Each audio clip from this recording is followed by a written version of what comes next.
ओम शांति। आज 2 फरवरी 2024। बाबा के महावाक्य। बाबा कहते हैं, मीठे बच्चे, ऊंच पद पाने के लिए बाप तुम्हें जो पढ़ाते हैं उसे ज्यों का त्यों धारण करो, माना उसमें कुछ मिलावट नहीं करना है। अनइन्फ्लुएंस्ड रह के उसको धारण करना। सदा श्रीमत पर चलते रहो। प्रश्न, कभी भी अफसोस ना हो उसके लिए किस बात पर अच्छी तरह विचार करो। उत्तर, हर एक आत्मा जो पार्ट बजा रही है वह ड्रामा में एक्यूरेट नूंदा हुआ है। ये अनादि और अविनाशी ड्रामा है।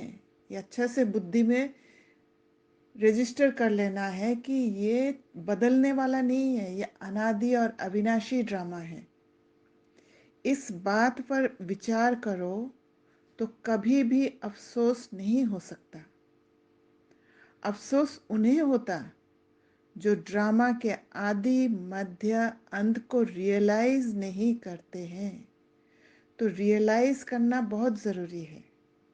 ड्रामा का जो 3 पार्ट है, आदि मध्य और अंत। आदि में क्या होता है, मध्य में क्या होता है, अंत में क्या होता है, और ड्रामा का अभी कौन सा पार्ट चल रहा है, ये अच्छी तरह बुद्धि में होना चाहिए। तुम बच्चों को इस ड्रामा को ज्यों का त्यों साक्षी होकर देखना है। इसमें रोने रुसने की कोई बात नहीं। साक्षी होकर देखना माना पेशेंस रख कर देखना है। और जब पेशेंस आएगा तभी हमें ड्रामा समझ में आएगा। अगर पेशेंस नहीं रख के हम अगर मध्य का जो संस्कार है वो हम अंत में पेशेंस को लूज करके यूज कर लेते हैं तो फिर हमें दर्द में जाना होता है, हमें ट्रॉमा मिलता है। ओम शांति। रूहानी बाप बैठ रूहानी बच्चों को समझाते हैं कि आत्मा कितनी छोटी है, बहुत छोटी। और छोटी सी आत्मा से शरीर कितना बड़ा देखने में आता है। तो अंदर बैठ के वो छोटी सी आत्मा को देखिए, वो आंखों से इतना बड़ा शरीर को देखती है। छोटी आत्मा अलग हो जाती है तो फिर कुछ भी नहीं देख सकती। ये शरीर नहीं होता है तो दिखाई नहीं देता है आत्मा को। आत्मा के ऊपर विचार किया जाता है। इतनी छोटी बिंदी क्या क्या काम करती है। मैग्नीफाई ग्लास होते हैं, उनसे छोटे छोटे हीरो को देखा जाता है। कोई दाग आदि तो नहीं है। तो आत्मा भी कितनी छोटी है। कैसे मैग्नीफाई ग्लास है जिससे देखते हो, रहती कहाँ है, क्या कनेक्शन है। इन आँखों से कितना बड़ा धरती आसमान देखने में आता है। बिंदी निकल जाने से कुछ नहीं रहता। बाबा कहते, जैसे बिंदी बाप वैसे बिंदी आत्मा। इतनी छोटी आत्मा प्योर इम्प्योर बनती है। और ये ड्रामा में नूंद है। ये बहुत विचार करने की बातें हैं। सोचना है हमें कि ड्रामा में कैसे ड्रामा चेंज हुआ है। दूसरा कोई नहीं जानते आत्मा क्या है, परमात्मा क्या है। इतनी छोटी आत्मा शरीर में रह क्या क्या बनाती है, क्या क्या देखती है। उस आत्मा में सारा पार्ट भरा हुआ है 84 का। कैसे वह काम करती है, वंडर है। इतनी छोटी सी बिंदी में 84 जन्मों का पाठ नूंदा हुआ है। एक शरीर छोड़ दूसरा लेती है। शरीर से आत्मा निकल गई तो शरीर मर गया। कितना बड़ा शरीर है और कितनी छोटी आत्मा है।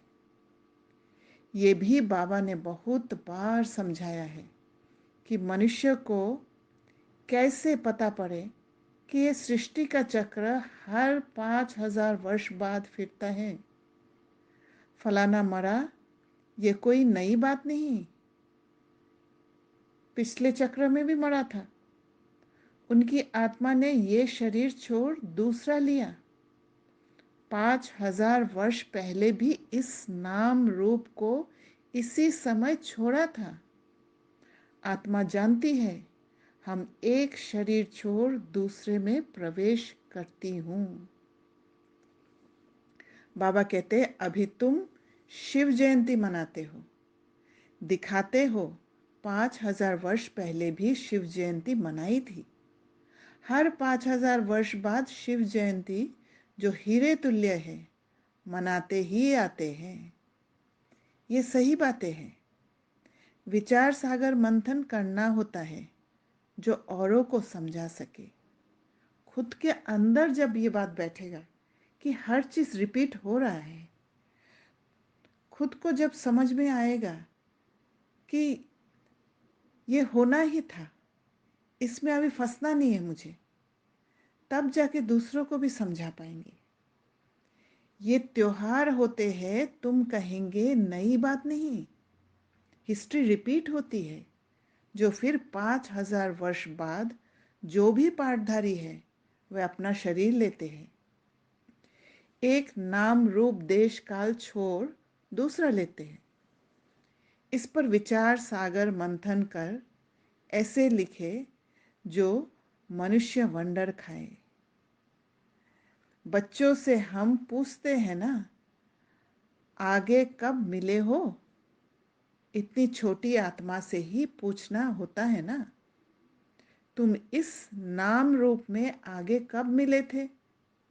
आत्मा ने सुना तो बहुत कहते हैं, हाँ बाबा, आपसे कल पहले मिले थे। सारा ड्रामा का पार्ट बुद्धि में है। वह होते हद के ड्रामा के एक्टर्स, ये है बेहद का ड्रामा।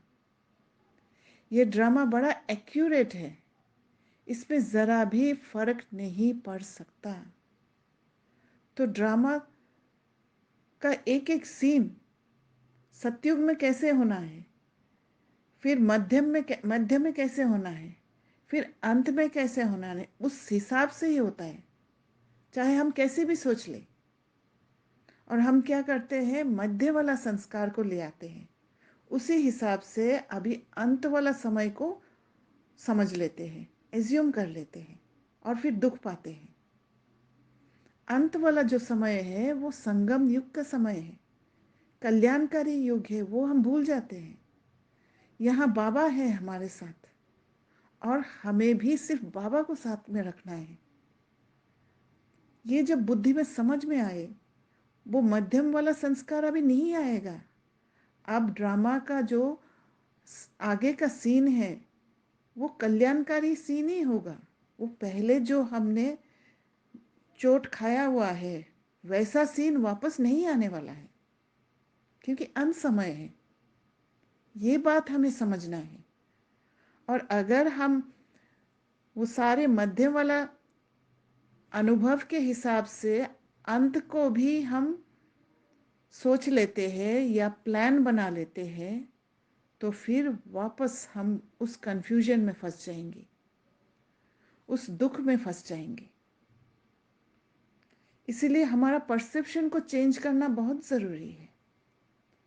बाबा कहते हैं वे बाइस्कोप होते हैं हद के, मशीन पर चलते हैं, 2-4 रोल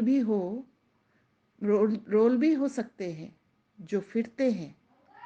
ये तो अनादि अविनाशी एक ही बेहद का ड्रामा है। इसमें कितनी छोटी आत्मा एक पार्ट बजाए फिर दूसरा बजाती है। 84 जन्मों का कितना बड़ा फिल्म रोल होगा। ये कुदरत है, माना ड्रामा का डिवाइन पावर है।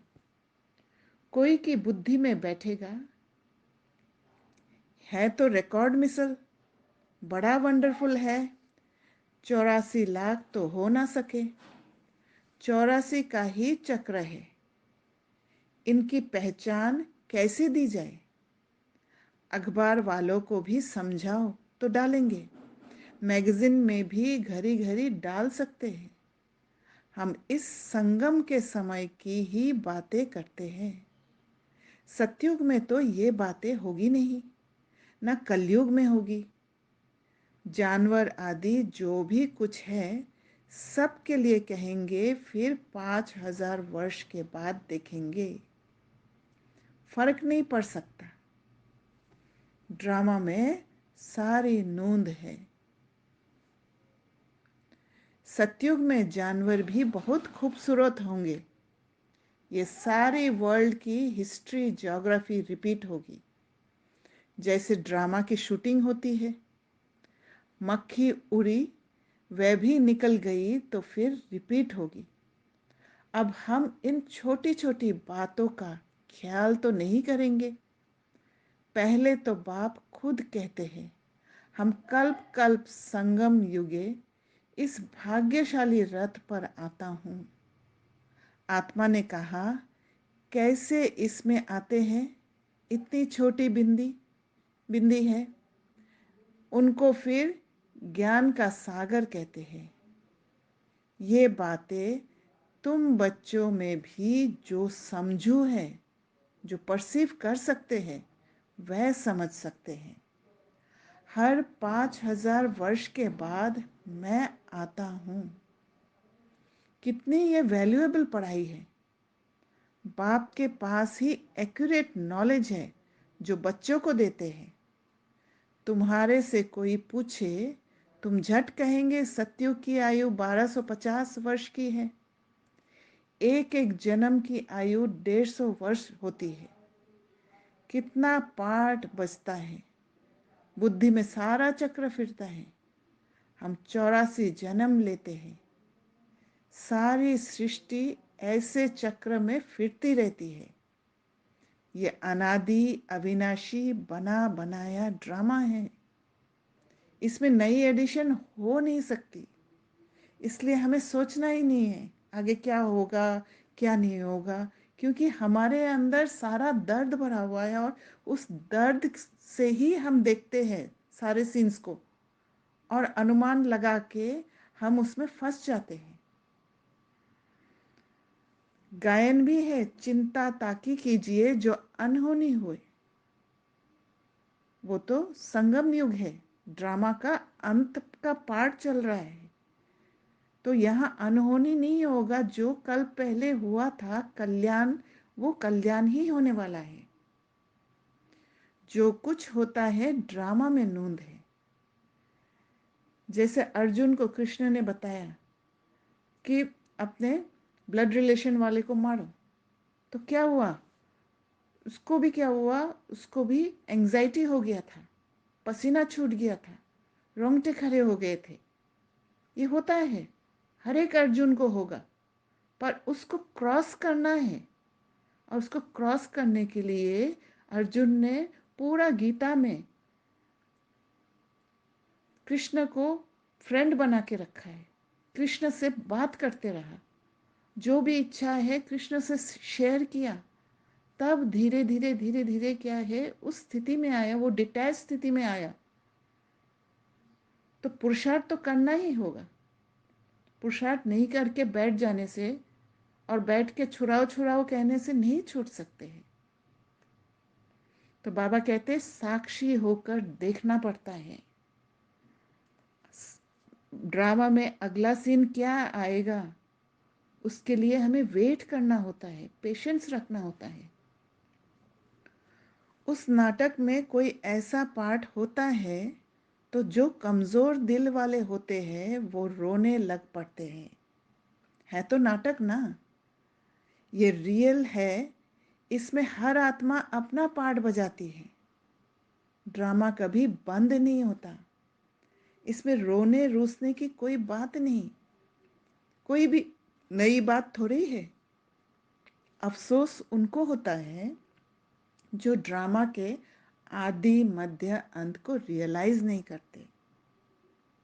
मध्य में हमने जो मर्जी वो किया, जो हमें ठीक लगा वो किया, क्योंकि बाबा को हमने साथ नहीं रखा, बाबा को हम जानते नहीं थे।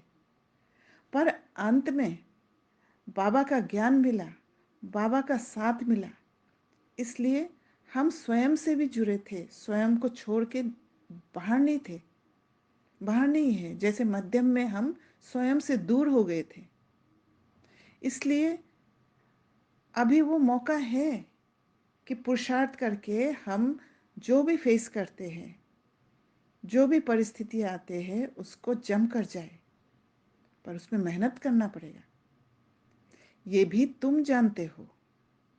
इस समय जो हम इस ज्ञान से पद पाते हैं, चक्र लगाकर फिर वही बनेंगे। ये बड़ी आश्चर्यवत विचार सागर मंथन करने की बातें हैं। कोई भी मनुष्य इन बातों को नहीं जानते।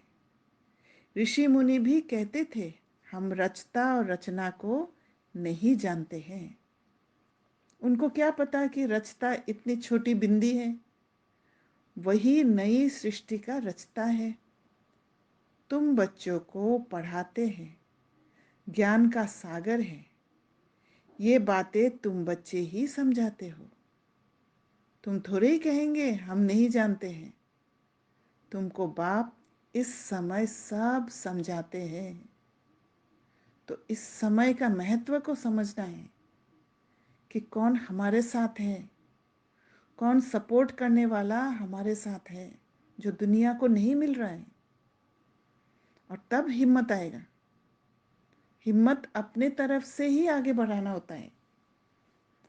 तुमको कोई भी बात में अफसोस करने की जरूरत नहीं, सदैव हर्षित रहना है। उस ड्रामा की फिल्म चलते चलते घिस जाएगी, पुरानी हो जाएगी, फिर बदली करेंगे, पुरानी को खलास कर देते हैं। ये तो बेहद का अविनाशी ड्रामा है। ऐसी ऐसी बातों पर विचार कर पक्का कर लेना चाहिए। तो सोचना है इस ड्रामा के ऊपर क्या हो रहा है। ये ड्रामा है। हम बाप की श्रीमत पर चल पतित से पावन बन रहे हैं और कोई बात हो नहीं सकती। हमारा ट्रांसफॉर्मेशन हो रहा है और ट्रांसफॉर्मेशन होने के लिए जो जो भी होना है ड्रामा में इस समय नूंदा हुआ है और होगा वो, जिससे हम पतित से पावन बन जाए अथवा तमो प्रधान से सतो प्रधान बने। पाठ बजाते बजाते हम सतो प्रधान से तमो प्रधान बने हैं, फिर सतो प्रधान बनना है। ना आत्मा विनाश को पा सकती, ना पाठ विनाश को पा सकता। बाबा ने कहा ऐसी ऐसी बातों पर कोई का विचार नहीं चलता। मनुष्य तो सुनकर वंडर खाएंगे। वह तो सिर्फ भक्ति मार्ग के शास्त्र ही पढ़ते हैं। रामायण, भागवत, गीता आदि वही है। इसमें तो विचार सागर मंथन करना होता है। बेहद का बाप जो समझाते हैं उसको ज्यों का त्यों हम धारण कर ले तो अच्छा ही पद पा ले। और ज्यों का त्यों को समझकर धारण करना है। ड्रामा को अच्छी तरह समझना है, चिंतन करना है। सब एक जैसी धारणा नहीं कर सकते हैं। कोई तो बहुत महीनता से समझाते हैं। आजकल जेल में भी भाषण करने जाते हैं, वेश्याओं के पास भी जाते हैं, गूंगे बहरों के पास भी बच्चे जाते होंगे, क्योंकि उन्हों का भी हक है। इशारे से समझ सकते हैं। आत्मा समझने वाली तो अंदर है ना। चित्र सामने रख दो, पढ़ तो सकेंगे ना। बुद्धि तो आत्मा में है ना। भल अंधे लूले लंगड़े हैं, परंतु कोई ना कोई प्रकार से समझ सकते हैं। अंधों के कान तो है। तुम्हारा सीढ़ी का चित्र तो बहुत अच्छा है। ये नॉलेज कोई को भी समझाकर स्वर्ग में जाने लायक बना सकते हो। आत्मा बाप से वर्षा ले सकती है, स्वर्ग में जा सकती है। कर के ऑर्गन्स डिफेक्टेड है, वहां तो लूले लंगड़े होते नहीं। वहां आत्मा और शरीर दोनों कंचन मिल जाते हैं। प्रकृति भी कंचन है। नई चीज जरूर सतो प्रधान होती है। तो ये ड्रामा का आदि का सीन बता रहे बाबा। और ड्रामा के आदि के सीन में सब कुछ सतो प्रधान होता है। वहां पर मध्य के सारे डिस्टरबेंसेस नहीं आएंगे, आने का चांस ही नहीं है। ये नूंदा हुआ है,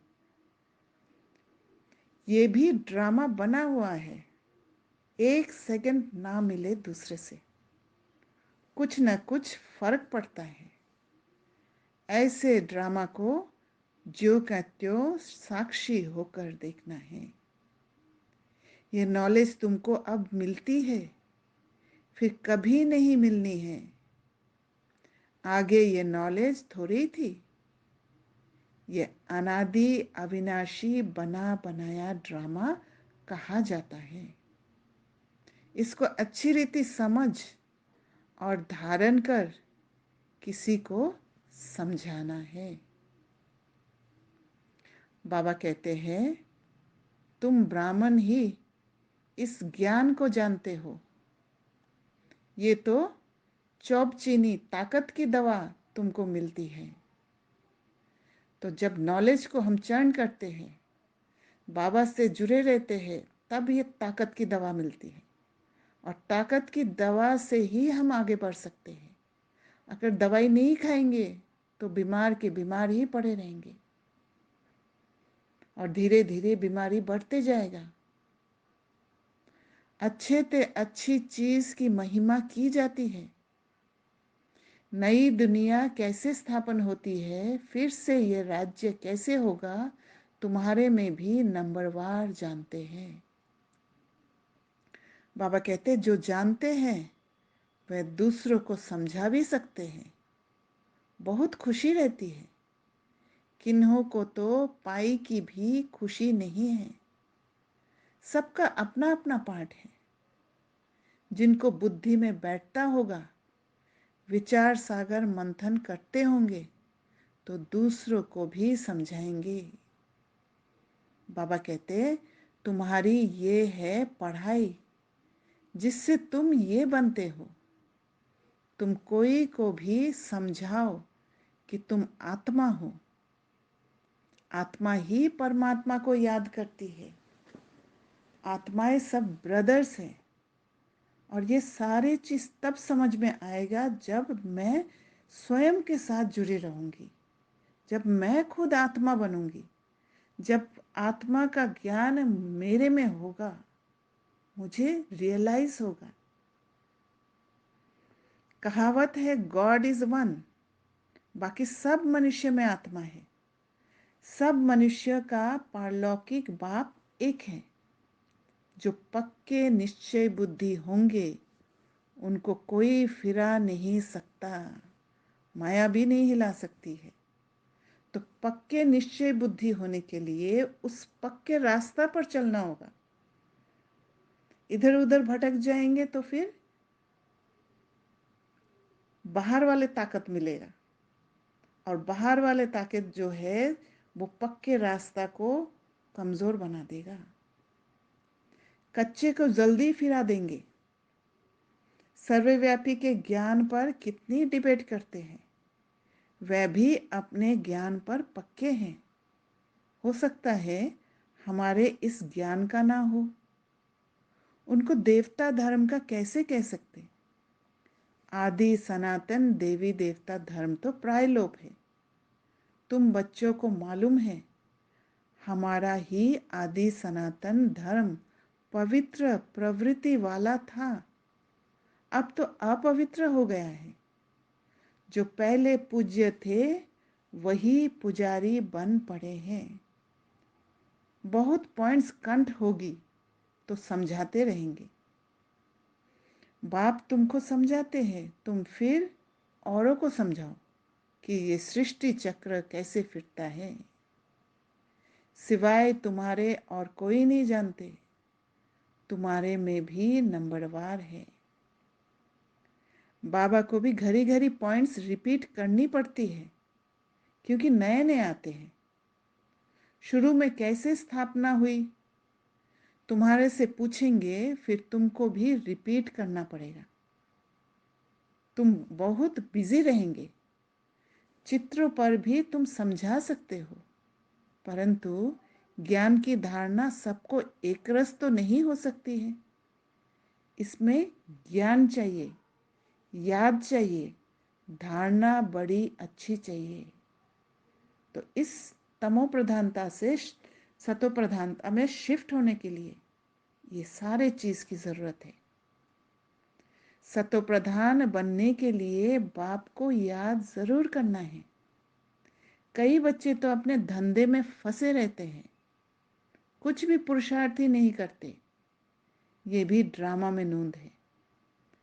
कल पहले जिन्होंने जितना पुरुषार्थ किया है उतना ही करेंगे, पर ये समझकर ये नहीं कि पुरुषार्थ छोड़ देना है।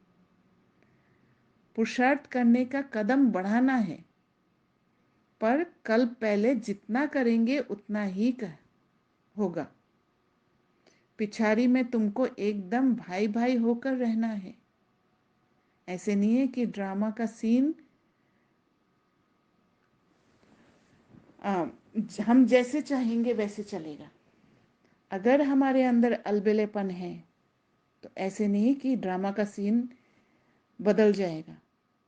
अगर हम उस पुरुषार्थी सोल है तो फिर ड्रामा का फोर्स भी हमारा पीछे आएगा और भिन्न भिन्न परिस्थिति के रूप में आएगा। पिछाड़ी में तुमको एकदम भाई भाई होकर रहना है। नंगे आए हैं, नंगे जाना है। ऐसा ना हो पिछाड़ी में कोई याद आ जाए, कभी तो कोई वापस जा ना सके। अभी तो कोई वापस जा ना सके। जब तक विनाश ना हो स्वर्ग में कैसे जा सकेंगे। जरूर या तो सूक्ष्म वतन में जाएंगे या यही ही जन्म लेंगे।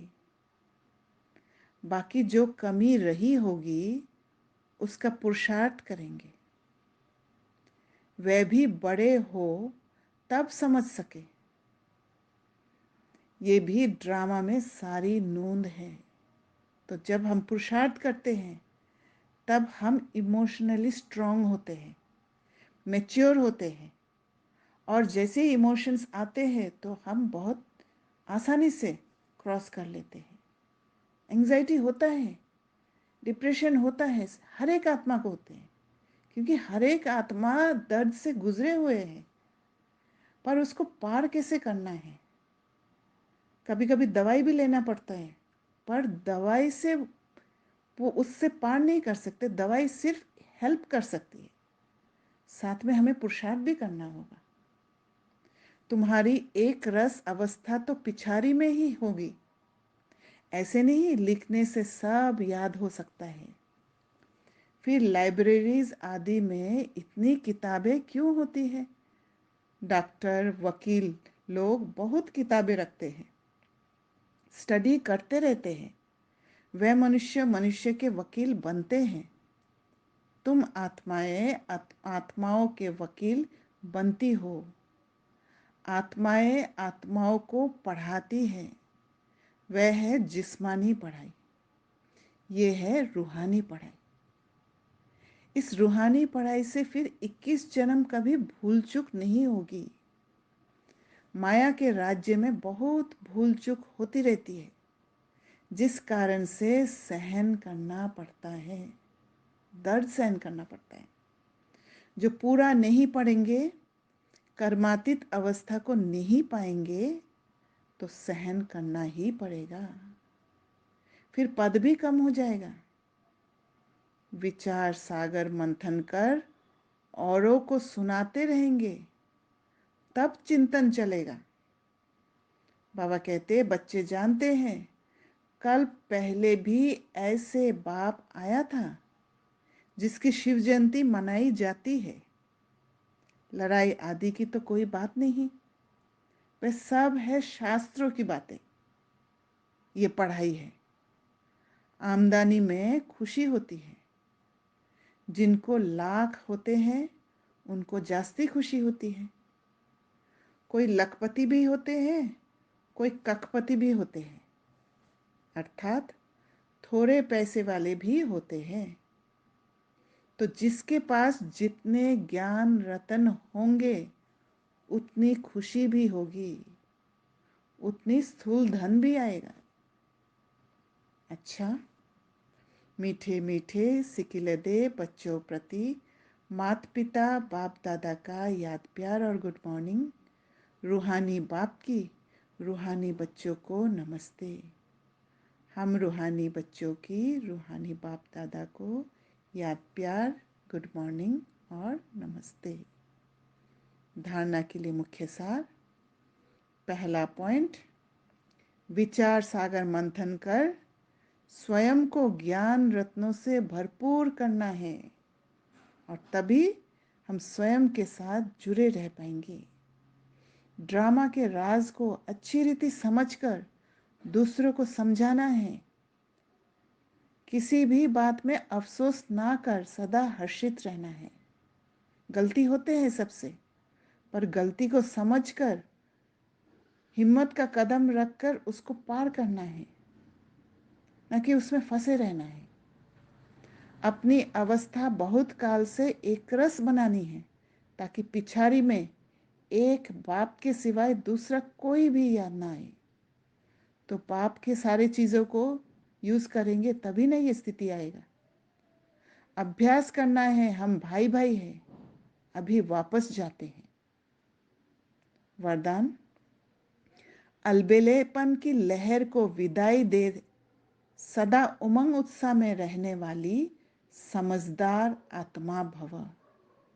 तो अलबेलेपन की लहर, वो रिपल्स जो बनते हैं किसी पॉन्ड में, जब हम एक पत्थर फेंकते हैं तो चारों तरफ रिपल्स, तो अलबेलेपन की लहर जो है बहुत शक्तिशाली होता है और वो जो हमारे सराउंडिंग का वाइब्रेशन है उसका इन्फ्लुएंस, उसका इम्पैक्ट है। और उमंग उत्साह जो है वो शक्ति है। तो अगर अलबेलेपन की लहर को, रिपल्स को विदाई दे सकते हैं हिम्मत का कदम बढ़ा के, और उमंग उत्साह माना एनर्जेटिक रह सकते हैं, रहकर समझदार आत्मा, मैच्योर आत्मा बनना है। कई बच्चे दूसरों को देखकर स्वयं अलबेले हो जाते हैं। पुराना संस्कार आ जाता है, सोचते हैं ये तो होता ही है, चलता ही है। क्या एक ने ठोकर खाई तो उसे देखकर अलबेलेपन में आकर खुद भी ठोकर खाना ये समझदारी है? बाप दादा को रहम आता है कि ऐसे अलबेले रहने वालों के लिए पश्चाताप की घड़ियां कितनी कठिन होगी, तब दर्द से गुजरना पड़ेगा। इसलिए समझदार बन अलबेलेपन की लहर को, दूसरों को देखने की लहर को मन से विदाई दो। दो लहरें, एक है अलबेलेपन की लहर, दूसरा है दूसरों को देखने की लहर। औरों को नहीं देखो, बाप को देखो। जब बाप को देखेंगे तब शक्ति बढ़ेगा अंदर। और दूसरे कौन है? दूसरे सब पुरुषार्थी है, सब इक्वल है।